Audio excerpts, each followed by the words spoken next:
ऐसा क्या हुआ कि शिव पार्वती हो गए गरीब। एक बार की बात है, माँ पार्वती कैलाश पर भ्रमण कर रही थी।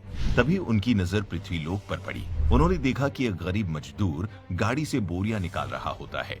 तभी उसका सेठ आता है और कहता है, ये लो रमेश, तेरे आज के काम के 200 रुपए। निराश रमेश सोचता है कि इतनी मेहनत करने के बाद भी सेठ ने बस 200 रुपए देकर निपटा दिया। भला इतने में कैसे 5 दिन मेरा घर चलेगा। वहीं दूसरी तरफ माता पार्वती देखती है कि सेठ अपनी तिजोरी में लाखों रुपए रख रहा था। दोनों अमीर और गरीब को देखने के बाद माता कहती है, जिसे जो चाहिए वो मिलता नहीं और जिसके पास पहले से सब कुछ है उसे और मिलता रहता है। ऐसा क्यों? अब इसका जवाब तो भोलेनाथ ही देंगे। जिसके बाद माता सीधा भोलेनाथ के पास चली गई। उन्होंने पूछा, स्वामी, धरती लोक पर जो गरीब और दुखी हैं, उसका दुख और बढ़ता जा रहा है और जो सुख में है आप उसे दुख नहीं देते। तभी भोलेनाथ कहते हैं, देवी, अगर आप इस सवाल का जवाब जानना चाहती हैं तो आपको मेरे साथ धरती पर चलना होगा। बस फिर क्या, दोनों सीधा धरती लोक पर पहुंच गए, जहां उन्हें एक गरीब पति पत्नी का जोड़ा दिखा, जिनका नाम सुनीता और सुनील था। सुनील अपनी पत्नी से कहता है, सुनीता, कुछ समझ नहीं आ रहा, हमारे दुख के दिन आखिर कब खत्म होंगे।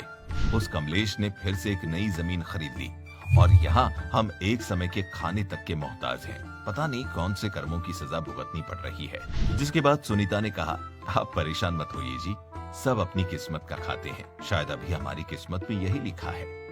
ये सब देखकर माता पार्वती बहुत दुखी हुई। उन्होंने भोलेनाथ से कहा, आप इन दोनों पति पत्नी को कुछ ही पल में अमीर बना सकते हैं, मेरे कहने पर ऐसा कर दीजिए नाथ। भोलेनाथ ने कहा, देवी, आपके कहे अनुसार मैं उनको धन तो दे दूंगा, लेकिन उनका मिलना या न मिलना इन दोनों की किस्मत पर निर्भर करता है। जिसके बाद शिवजी ने सोने से भरी एक पोटली उन दोनों के रास्ते में डाल दी, लेकिन शायद किस्मत को कुछ और ही मंजूर था। सुनीता ने देखा कि सामने से एक अंधा आदमी जा रहा है। उसने अपने पति से कहा, सुनिए जी, देखिए वो बेचारा तो देख भी नहीं सकता, कैसे अपना जीवन बिताता होगा। चलिए हम दोनों भी आंखें बंद करके चलते हैं, देखते हैं उनके लिए ऐसे रहना कितना कठिन होता है।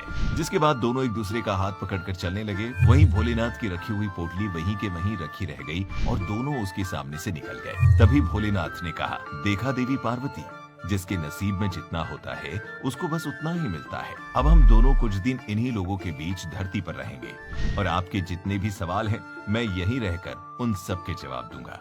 बस फिर क्या, दोनों ने मनुष्य रूप धारण कर लिया और वहीं पास के एक गांव में अपना डेरा जमा लिया। दोनों ने कुटिया को अपना आशियाना बनाया। माता पार्वती ने भोलेनाथ से कहा, स्वामी, आप भोजन बनाने के लिए कुछ सामग्री ले आइए, तब तक मैं चूल्हा बनाने की तैयारी करती हूँ। जिसके बाद माता चूल्हा बनाने के लिए बाहर से ईंटें लेने गई और गांव में कुछ जर्जर हो चुके मकानों से ईंटें लाकर चूल्हा तैयार किया। चूल्हा तो तैयार हो गया, लेकिन भोलेनाथ खाली हाथ ही लौट आए। पार्वती ने उनसे कहा, आप तो कुछ लेकर नहीं आए, भोजन कैसे बनेगा।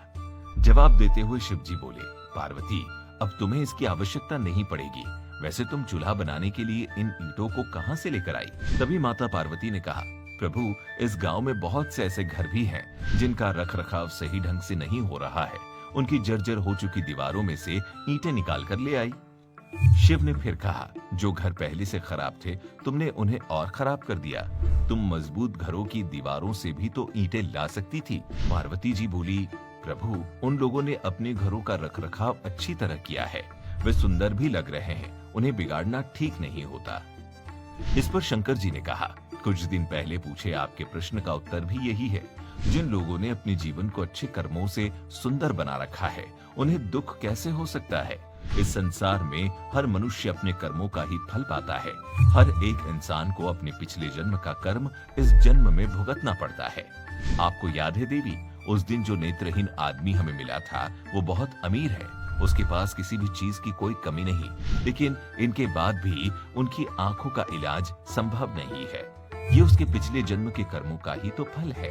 उसने अपने पिछले जन्म में जानबूझकर एक निर्दोष की आंखों को फोड़ दिया था, इसीलिए इस जीवन में उसे नेत्रहीन जीना पड़ रहा है।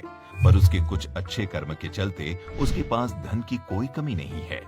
तभी माता ने पूछा, और वो गरीब पति पत्नी का क्या स्वामी। तभी भोलेनाथ ने कहा, वो दोनों पिछले जन्म के कंजूस अमीर सेठ सेठानी थे।